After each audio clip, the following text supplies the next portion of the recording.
I want to tell you about a plan you can follow which takes only a little time each day, 5 days a week, and which brings results out of all proportion to the time spent. For a moment, consider the things your mind has brought you. Everything you have, your work, your relationship with your family and others, your philosophy of life, all come to you as a result of using your mind. Now consider the estimate made by experts. You have probably been operating on less than 10% of your mental capacities, much less. Dr. Herbert Otto, psychologist, educator, and chairman of the National Center for the Exploration of Human Potential, reminds us that many well-known scientists, such as the late Abraham Maslow, Margaret Mead, Gardner Murphy, O. Spurgeon English, and Carl Rogers, subscribe to the hypothesis that man is using a very small fraction of his capacities. Margaret Mead quotes a 6% figure. Herbert Otto writes, "My own estimate is 5% or less."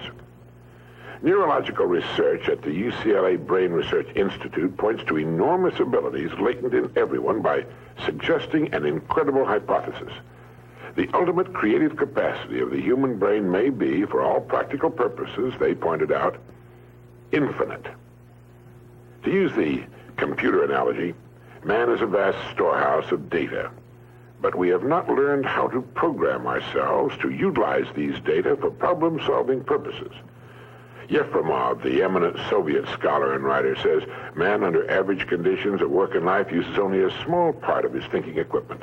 If he were able to force our brain to work at only half its capacity, we could, without any difficulty whatever, learn 40 languages, memorize the large Soviet encyclopedia from cover to cover, and complete the required courses of dozens of colleges.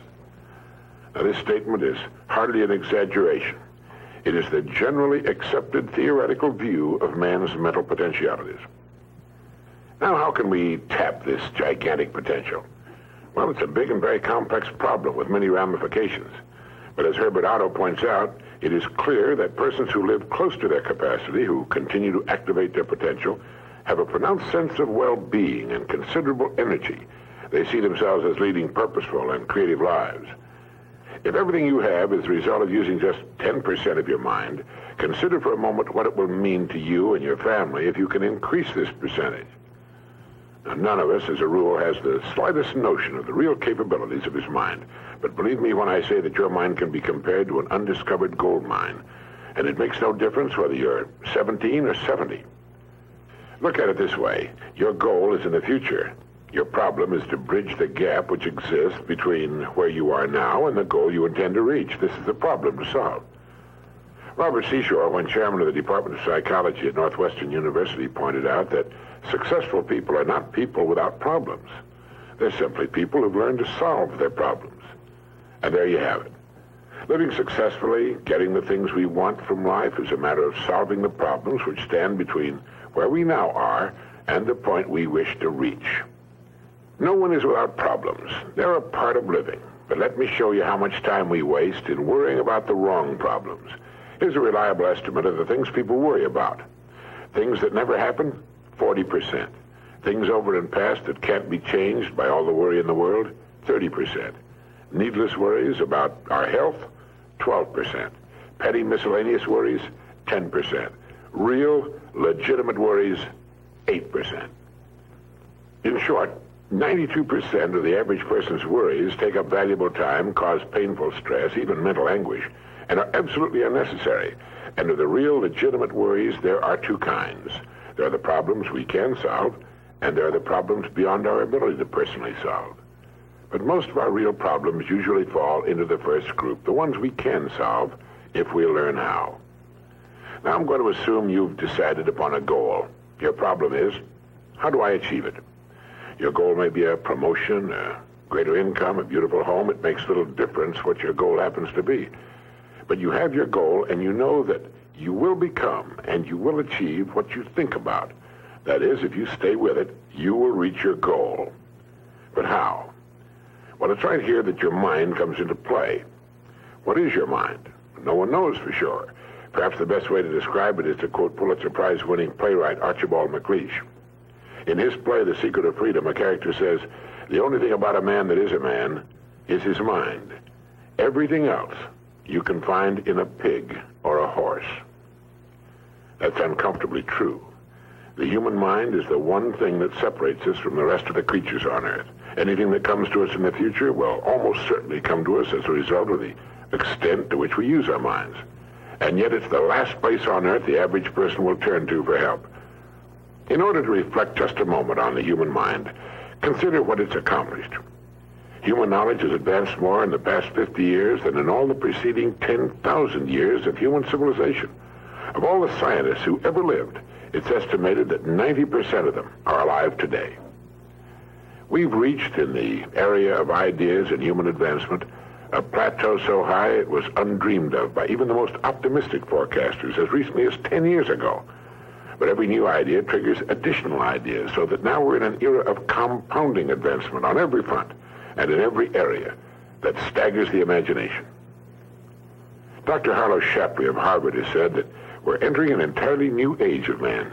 He calls it the psychozoic age, the age of the mind. And you own one, free and clear. Now let's look at a few facts. Now, the average working person has at his disposal an enormous amount of free time. In fact, if you total the hours in a year and subtract the sleeping hours, if he sleeps 8 hours every night, you'll find he has almost 6,000 waking hours, of which he spends less than 2,000 on the job. Now, this leaves him 4,000 hours a year when he's neither working nor sleeping. These can be called discretionary hours, with which we can do pretty much as we please. At least, our minds are free. Now, so you can see the amazing results in your life, I want to recommend that you take just 1 hour a day, 5 days a week, and devote this hour to exercising your mind. Pick 1 hour a day on which you can fairly regularly count. And during this hour every day, take a completely blank sheet of paper. At the top of the page, write your present primary goal, clearly, simply. Then, since our future depends upon the way in which we handle our work, write down as many ideas as you can for improving that which you now do. Try to think of 20 possible ways in which the activity that fills your day can be improved. You won't always get 20, but even one idea is good. Now remember 2 important points with regard to this. 1, this is not particularly easy, and 2, most of your ideas won't be any good. Now, when I say it's not easy, I mean it's like starting any new habit. At first, you'll find your mind a little reluctant to be hauled up and out of the old familiar rut. But as you think about your work and ways in which it might be improved, write down every idea that pops into your mind, no matter how absurd it might seem. Let me tell you what will happen. Some of your ideas will be good and worth testing. The most important thing this extra hour accomplishes, however, is that it deeply embeds your goal into your subconscious mind, starts the whole vital machinery working. And 20 ideas a day, if you can come up with that many, total 100 a week, even if you don't think on weekends. An hour a day, 5 days a week, totals 260 hours a year, and still leaves you 3,740 hours of free leisure time. Now, this means you'll be thinking about your goal and ways of improving your performance, increasing your service, 6.5 full extra working weeks a year. 6.5 40-hour weeks devoted to thinking and planning. Can you see how easy it is to rise above the so-called competition? And will still leave you with 15 hours a day to spend as you please. Starting each day thinking, you'll find that your mind will continue to work all day long. You'll find that at odd moments, when you least expect it, really great ideas will begin to pop into your mind. And when they do, write them down as soon as you can. Just one great idea can completely revolutionize your work and, as a result, your life.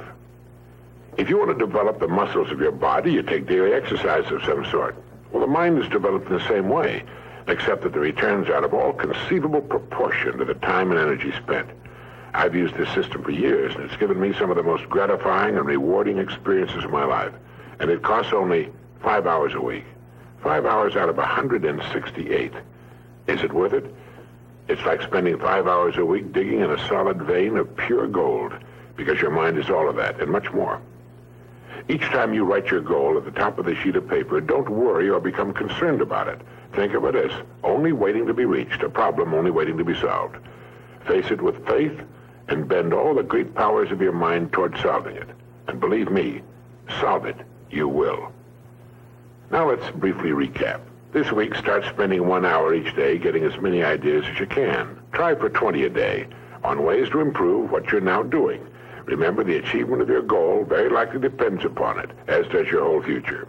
2, If everything you now have is the result of using, say, 5 to 10% of your mental abilities, you can imagine what life will be like if you can increase this figure to 20% or more.